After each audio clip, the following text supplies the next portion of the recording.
Hello friends, from today we will start teaching in Hindi because बहुत ऐसे students हैं जिनको पंजाबी में अच्छे से समझ नहीं लगती, तो हम हिंदी में पढ़ाना शुरू करेंगे। हमने अभी तक काफ़ी टॉपिक्स कर लिए हैं, जैसे कि set, relation, definite and indefinite integration हमने कर लिया, एप्लीकेशन ऑफ डेरिवेटिव हमने कर लिया, मैट्रिक्स हमने कर लिया। तो अभी हम स्टार्ट करने जा रहे हैं, लिमिट्स करेंगे हम। फर्स्ट ऑफ ऑल तो हम ये समझ लें, अगर हमारे पास कोई भी फंक्शन गिवन है x square minus 9 upon x minus 3, here is some function of x f x. अगर उन्होंने बोल दिया फाइंड एफ एट 3, तो हम उसके लिए क्या करेंगे, हम x को 3 पुट कर देंगे, तो 9 minus 9 upon 3 minus 3 which is equal to 0/0। अगर कुछ हमारे पास ऐसी फॉर्म्स में ट्रांसफर हो रही हैं इक्वेशंस एफ एक्स जो भी है हमारे पास, अगर ऐसी फॉर्म्स में ट्रांसफर हो रही हैं, it may be infinite over infinite, it may be 0 into infinite, it may be 0 into 0, it may be infinite into infinite. अगर ऐसी फॉर्म्स में ट्रांसफर हो रही हैं हमारी इक्वेशन, तो ऐसी फॉर्म्स को हम बोलते हैं इनडिटर्मिनेट फॉर्म्स, डिटर्मिनेट फॉर्म्स। तो इनडिटर्मिनेट फॉर्म्स को सॉल्व करने के लिए हम लगाएंगे लिमिट्स। क्लियर? अगर हमारे पास y equals to f x कोई भी फंक्शन गिवन है, ठीक है, और फंक्शन किसी ना किसी एक वैल्यू पे इनडिटर्मिनेट हो रहा है, तो हम उसकी वैल्यू नहीं फाइंड आउट कर रहे, तो y हमारे पास जो भी होगा उसका सोल्यूशन तभी मिलेगा मुझे अगर y को मैं लिमिट के थ्रू सॉल्व करूंगी। ठीक है, तो लिमिट जो होती है ना, वो हमारे पास इंडिपेंडेंट ऑफ पाथ होती है।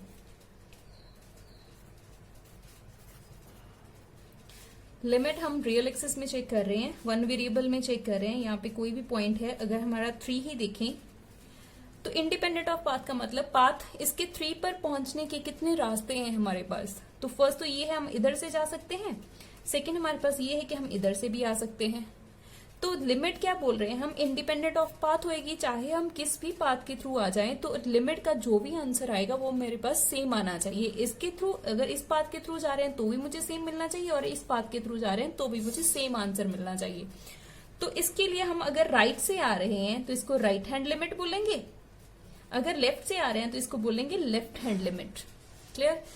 लिमिट इस फंक्शन पे तभी एग्जिस्ट करेगी अगर हमारे पास लेफ्ट हैंड लिमिट और राइट हैंड लिमिट इक्वल होगी। क्लियर?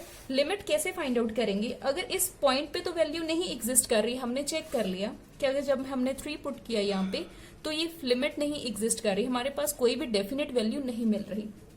तो लिमिट कैसे फाइंड आउट करेंगे, अगर मुझे फंक्शन चेक करना है, limit x approaches to some a point, तो इसको मैं कैसे चेक करूंगी, तो मैं फंक्शन को ए पे चेक करना है तो ए लिखूंगी, प्लस अगर मैं राइट साइड से जा रही हूं तो a प्लस एच कर दूंगी, और जो मेरा h होगा ना, वो बहुत स्मॉल सी क्वांटिटी होगी, ऑलमोस्ट निग्लिजिबल क्वांटिटी होगी। मतलब हम a प्लस एच यहां से किसी ना किसी पॉइंट पे, मतलब 3 के बहुत ज्यादा क्लोज होंगे अगर मैं a प्लस एच के थ्रू आ रही हूँ। मतलब मैं एग्जैक्ट 3 पे वैल्यू नहीं उठाऊंगी, तो मैं उसके नेक्स्ट कोई भी बहुत ज्यादा स्मॉल पास में जो भी पॉइंट पड़ा होगा, मैं उस पे वैल्यू चेक करूंगी। क्लियर? तो हम x की बजाय, मतलब जो भी हमारे पास गिवन है वैल्यू a, उसकी बजाय उसमें हम बहुत स्मॉल सी क्वांटिटी ऐड करके उसको चेक करेंगे a प्लस एच, अगर उस पे वैल्यू वही आ रही है जो मेरे पास limit h approaches to 0 f of a minus h पे आ रही है। a माइनस एच का मतलब a से थोड़ा सा पहले, मतलब अगर हम लेफ्ट साइड से जाएंगे तो उससे पहले वाली जो भी वैल्यू है उसको पुट करके देखेंगे, अगर फंक्शन पे उसकी लिमिट एग्जिस्ट करेगी, और राइट वाली और लेफ्ट वाली अगर इक्वल आ गई, तो हम फंक्शन की लिमिट को बोलेंगे लिमिट एग्जिस्ट्स। अदरवाइज अगर ये इक्वल नहीं आती हमारे पास, left hand limit and right hand limit अगर मेरे पास इक्वल नहीं आती, तो उस केस में हम बोलेंगे limit does not exist. Clear? तो अगर इसको राइट साइड से जा रहे हैं तो मैं इसको ये लिख सकती हूँ a प्लस, और अगर ये लेफ्ट साइड से गई है तो इसके मैं बोल सकती हूँ limit x approaches to a negative of f x. Clear? तो यहां से हम ये बोल देते हैं limit x approaches to a f x exist. ये फंक्शन की लिमिट एग्जिस्ट कब करेगी a पे, when limit x approaches to a positive of f x equals to limit x approaches to a negative of f x. अगर हम right side से जाएं तो भी वैल्यू सेम आए, अगर लेफ्ट साइड से जाएं तो भी वैल्यू अगर हमारे पास सेम आए तो हम बोलेंगे फंक्शन की लिमिट एग्जिस्ट कर रही है। अगर ये सेम नहीं आती तो हम बोलेंगे फंक्शन की लिमिट उस पॉइंट पे एग्जिस्ट नहीं कर रही। तो अभी हम थोड़ी सी एग्जाम्पल्स देखेंगे, एग्जाम्पल्स के थ्रू हमें और भी अच्छे से क्लियर हो जाएगा। हम पास ये वाली लिमिट चेक करनी है हमें, x approaches to 0 of this function is equal to which. Okay, तो इसको हम पहले तो वही चेक करेंगे, limit x approaches to 0 positive f x. तो इसको हम क्या लिखेंगे, 0 पॉजिटिव पे चेक करें, that means right hand limit find out कर रहे हैं हम यहाँ पे। अगर 0 पॉजिटिव पे चेक कर रहे हैं फंक्शन की वैल्यू, तो इसको क्या चेक करूंगी मैं, limit x approaches to 0 some plus h is very small quantity and f of at x की बजाय मैं क्या लिख दूंगी, 0 प्लस एच। तो इसकी वैल्यू क्या आ जाएगी मेरे पास, जहां जहां पे भी एक्स है उसकी जगह पे मैं ये पुट कर दूंगी, limit h approaches to 0 1 plus e raise to power minus 1 by h upon, because 0 plus h is again h, 1 plus e raise to power 1 minus e raise to power minus 1 by h. Clear. अगर मैं h को 0 यहाँ पे approach कराती हूँ तो 1/0 is infinity. तो इसको पहले तो ये पावर नेगेटिव में लिखी हुई है तो इसको मैं डिनोमिनेटर में ले जाती हूँ, 1/h 1 माइनस 1/h। अभी अगर हम h को 0 अप्रोच कराएं तो इसकी वैल्यू क्या आएगी, h क्या है हमारा 0, तो 1/0 infinity, e raise to power infinity is again infinity, 1/इन्फिनिटी इज 0। देन ये वाली पीछे वाली जो भी टर्म है तो हमारे पास 0 बन जाएगी। सिमिलरली जो नीचे वाले टर्म है ये भी 0 बन जाएगी। तो हमारे पास क्या बचेगा, 1 plus 0 upon 1 minus 0 which is equals to 1। Clear. Similarly हम लेफ्ट हैंड लिमिट निकालेंगे, limit x approaches to 0 negative of f x which is equals to limit x approaches to 0 minus h of f x. Clear. तो इसके लिए हमारे पास क्या हो जाएगा, limit h approaches to 0 f x, that means f plus e raise to power minus 1 by 0 minus h is minus h, denominator में minus h. Similarly 1 minus e raise to power minus 1 by minus h, here minus can be cancelled. तो हमारे पास जो भी बचा वो आ जाएगा हमारे पास 1 plus e raise to power 1/h upon 1 minus e raise to power 1/h। अगर हम यहाँ पे लिमिट अप्रोच कराते हैं h को 0 लिए तो ई रेज टू पावर इन्फिनिटी बन जाएगा, तो वैल्यू कुछ मिलेगी नहीं मुझे। तो यहाँ से मैं e raise to power 1/h common निकाल सकती हूँ, ऊपर से भी और नीचे से भी। अगर ऊपर से कॉमन निकाला तो यहाँ पे आ जाएगा e raise to power 1/h plus 1। अगर डिनोमिनेटर से कॉमन निकाला तो ये बन जाएगा this term, this can be cancelled. यहाँ पे अगर मैं लिमिट h अप्रोचेस टू 0 करती हूँ तो क्या बनेगा, e raise to power 1/0, e raise to power infinity, 1/इन्फिनिटी is again 0, here value is 0 plus 1 and 0 minus 1, the value is minus 1। अगर हमने लेफ्ट हैंड लिमिट सॉल्व की तो हमारे पास -1 आई है, और अगर राइट हैंड लिमिट सॉल्व की है तो हमारे पास 1 आई है। ये तो सेम आनी चाहिए थी, तभी हम बोलेंगे लिमिट एग्जिस्ट कर रही है। तो ना तो हम 1 को टिक करेंगे, हमेशा 1 तो नहीं आ रही, ना तो हम -1 को टिक करेंगे, हमेशा -1 भी नहीं आ रही, 0 तो किसी केस में भी नहीं आया। तो लिमिट क्या हो रही है, does not exist here. Yes, this option is true. Clear. अगर ये ऐसा कोई क्वेश्चन है हमारे पास, लिमिट चेक करनी है हमें इन्फिनिटी पे इस फंक्शन की, तो जब भी हमें बोला होगा कि लिमिट इन्फिनिटी पे चेक कर रहे हैं तो x को रिप्लेस करेंगे हम 1/x से। अगर तो हमारा कॉमन वगैरह निकाल कर हो रहा है कुछ तो वैसे हो जाएगा, अगर कॉमन नहीं निकल रहा तो हम रिप्लेस ही कर देंगे x को 1/x से। तो यहाँ पे तो कॉमन निकल रहा है, x³ ऊपर से भी निकल रहा है, x³ नीचे से भी निकल रहा है। तो when we are finding limit when x tends to infinity, then 4 plus 3 1/x, because x³ हमने कॉमन निकाला ऊपर से, x उसके अर्थ तो नीचे आ जाएगा 2/x³। In denominator x³, 8 plus 4/x, 3/x², 2/x³। Clear. तो इसके बाद हम क्या करेंगे, लिमिट चेक कर सकते हैं एक्स टेंड्स टू इन्फिनिटी, 1/इन्फिनिटी डाला, ये 0 बन जाएगा, 1/इन्फिनिटी, ये भी 0, ये भी 0, ये भी 0, ये भी 0, तो हमारे पास क्या बचा 4/8 which is equal to 1/2। Clear. अगर ऐसे क्वेश्चंस गिवन है हमारे पास जिनकी limit x tends to infinity check करनी हो, हमारे पास पोलिनोमियल्स गिवन है ऊपर भी और नीचे भी, और सेम डिग्री की पोलिनोमियल गिवन हो, तो उसके लिए लिमिट चेक करने की जरूरत नहीं है। हम जो भी हाईएस्ट कोफिशिएंट हो, मतलब हाईएस्ट एक्स की जो भी हाईएस्ट डिग्री होगी उसका जो भी कोफिशिएंट आएगा वो उसकी लिमिट बन जाएगा। इसके लिए ये सब सॉल्व करने की जरूरत नहीं थी, हमने यहाँ पे सॉल्व किया तो यही कॉमन निकलना था, वो कॉमन निकल के कैंसिल होना था, तो 4/8 बचा, तो हमारे पास 1/2 आया। तो इसको मतलब डायरेक्टली हम जो भी x की हाईएस्ट पावर होगी, और ऊपर और नीचे न्यूमरेटर और डिनोमिनेटर में दोनों तरफ सेम होनी चाहिए पावर, तो ही कर सकते हैं, पोलिनोमियल्स होनी चाहिए। तो हमारे पास जो भी मतलब x की हाईएस्ट पावर होगी, जिसका भी उसका कोफिशिएंट जो भी हमारे पास आएगा वही उसकी लिमिट बन जाएगी।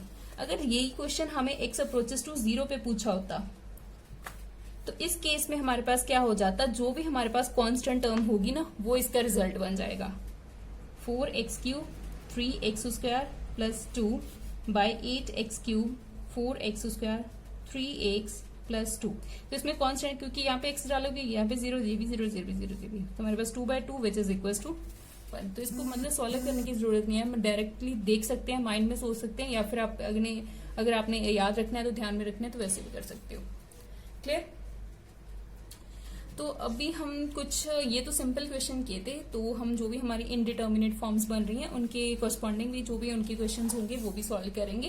तो पहले हम कुछ थ्योरम्स देख लेते हैं, वो बहुत इंपॉर्टेंट थ्योरम्स हैं हमारे लिमिट को लेकर।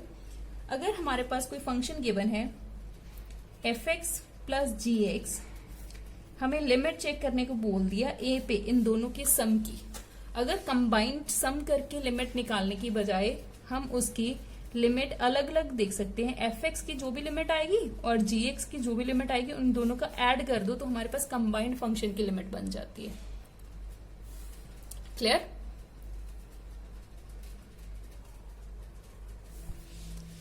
ये तो फर्स्ट रिजल्ट था। सेकेंड हमारे पास क्या है, अगर दोनों की सब्सट्रैक्शन भी है, सब्सट्रैक्शन में भी ये रिजल्ट सेम रहता है, हम a पे लिमिट चेक कर सकते हैं और मतलब फंक्शन fx पे चेक कर सकते हैं और gx पे भी चेक कर सकते हैं, दोनों का डिफरेंस कर दो तो हमें इस फंक्शन की लिमिट मिल जाएगी। क्लियर। यही सेम हमारे पास एडिशन में हो गया, सब्सट्रैक्शन में हो गया, तो हमारे पास अब नेक्स्ट क्या हो जाएगा, मल्टीप्लीकेशन में। तो मल्टीप्लीकेशन में भी क्या होगा, अगर दो फंक्शन की प्रोडक्ट करने के बाद किसी फंक्शन पे किसी वैल्यू पे लिमिट पूछी हो तो उस केस में भी हम क्या करेंगे, लिमिट को अलग अलग कर देंगे, इसकी लिमिट निकाल लोगे, इसकी लिमिट निकाल लोगे, जो भी लिमिट आएगी दोनों की प्रोडक्ट कर दोगे तो हमें इसकी लिमिट मिल जाएगी। क्लियर। सेम यही हमारे पास लास्ट नहीं, fx/gx डिवीजन का बचा। तो डिवीजन की लिमिट हम तभी देखेंगे इस चीज की, ऐसे हम लिख सकते हैं, limit x approaches to a of fx upon limit x approaches to a of gx। ये तभी पॉसिबल है अगर मेरा gx जो है वो नॉन जीरो होगा। ये कंडीशन बहुत जरूरी है, इस पे हमारा जो भी gx फंक्शन हो गया, क्योंकि डिनोमिनेटर हमारा जीरो नहीं होना चाहिए, अगर डिनोमिनेटर जीरो हो गया तो फंक्शन ही नहीं डिफाइन होगा। क्लियर। फंक्शन जो भी हमारा डिनोमिनेटर है वो नॉन जीरो होना चाहिए, तभी हम ये वाला देख सकते हैं। इसके बाद हम ये भी बोल देते हैं कि अगर किसी कांस्टेंट के साथ प्रोडक्ट करने पे लिमिट पूछा हो तो कांस्टेंट को तो बाद में भी प्रोडक्ट कर सकते हैं, लिमिट निकाल लो पहले, मतलब पहले लिमिट निकाल लो, बाद में उसके कांस्टेंट से मल्टीप्लाई कर सकते हैं। ठीक है। अगर हमारे पास कुछ फंक्शन ऐसा गिवन है कि fx छोटा है gx से फॉर ऑल x की किसी भी वैल्यू के लिए, gx बड़ा फंक्शन है, fx छोटा है, तो उसकी लिमिट भी हमेशा ना छोटे की छोटी ही रहेगी और बड़े की बड़ी ही रहेगी। ये रिजल्ट भी काफी अच्छा है और काफी जगह पे लग जाता है ये result. Clear.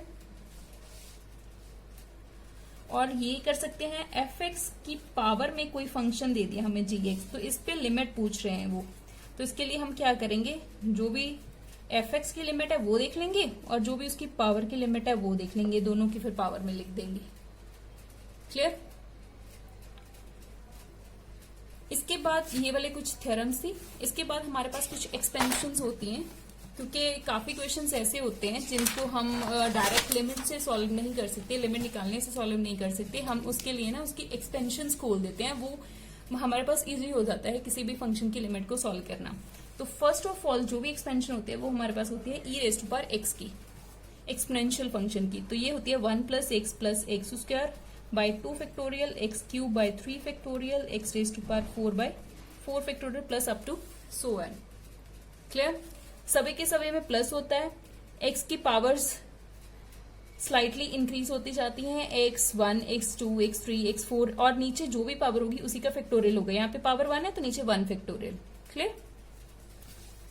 E raised to power x का ये था। E raised to power minus x का क्या होगा, साइंस यहाँ पे ना ऑल्टरनेट कर दो, अगर ये प्लस है माइनस प्लस माइनस ऐसा कर दो, बाकी फॉर्मूला जो भी होगा ना वो सेम रहेगा। अगर ऐसे याद नहीं रहता तो अगर ई की रेस्ट पावर एक्स का ही याद है आपको तो एक्स को ना माइनस एक्स से रिप्लेस कर दो। अगर मैं यहाँ पे एक्स को माइनस एक्स से रिप्लेस करूंगी तो माइनस एक्स बनेगा, यहाँ पे माइनस एक्स लिखूंगी उसका स्क्वायर करूंगी अगेन पॉजिटिव बनेगा मेरे पास। यहाँ पे माइनस एक्स लिखूंगी, क्यूब है ऑड पावर है तो माइनस को बाहर निकाल देगा। पावर जब भी इवन होगी तो उसके साथ प्लस लगा होगा, पावर जब भी ऑड होगी तो उसके साथ नेगेटिव लगा होगा। क्लियर?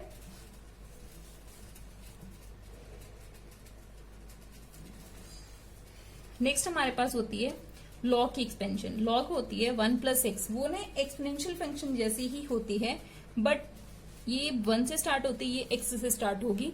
एक्स माइनस, इसमें ऑल्टरनेट साइन होते हैं और फैक्टोरियल्स भी नहीं होते। X cube by 3 minus x is to power 4 by 4 plus up to so on. मतलब एक तो ये एक्स से स्टार्ट होगी, साइंस ऑल्टरनेट होते जाएंगे, इसमें जो फैक्टोरियल्स लिखे हुए हैं इसमें फैक्टोरियल्स नहीं होंगे। क्लियर? और लॉग ये वाली एक्सपेंशन ना बहुत ज्यादा यूज हो रही है, मतलब ई माइनस एक्स और log 1 plus x, log 1 minus x, sine x की एक्सपेंशन, कॉस एक्स की एक्सपेंशन, ये तो 6 मतलब दिमाग में रट लो भाई। इसकी क्या होगी, सभी के आगे माइनस लगा दो। मतलब या फिर आप ये लिख सकते हो एक्स को ना माइनस एक्स से रिप्लेस कर दो। अगर एक्स को माइनस एक्स से रिप्लेस करें ये माइनस आ जाएगा, ये minus as it is. X को माइनस एक्स से रिप्लेस किया, इसका स्क्वायर किया तो positive x, that means again x square by 2। ये एक्स को माइनस एक्स से जब भी रिप्लेस करूंगी तो क्यूब है, माइनस बाहर निकालेगा। ये 4 माइनस ये वाला पावर 4 करने पे वो पॉजिटिव ही देगा मुझे, plus up to so on. Clear? इसमें यही वाला सारा फॉर्मूला होता है बट नेगेटिव लगा दो सारे टर्म्स के आगे। बहुत ज्यादा यूज हो रही है ये सभी के सभी। साइन एक्स की होती है हमारे पास और टर्म्स में होती है, मतलब x cube by 3 factorial 5 by 5। Sine function जो हमारा फंक्शन है वो ऑड फंक्शन होता है, तो इसके लिए याद रख लो कि इसके जो भी पावर्स आएंगी वो ना सारी ऑड पावर्स आएंगी और साइंस जो है वो ऑल्टरनेट आते जाएंगे, एक पॉजिटिव एक negative, positive negative positive negative. Clear? तो कॉस जो है हमारा इवन फंक्शन है, इसके लिए पावर्स हमारे इवन आएंगी। तो एक्स रेज पर 1 से स्टार्ट किया तो यहाँ से 1 से स्टार्ट कर लेंगे। 1 minus x square by 2 factorial, x 4 by 4 factorial, x 6 by 6 factorial plus up to so on.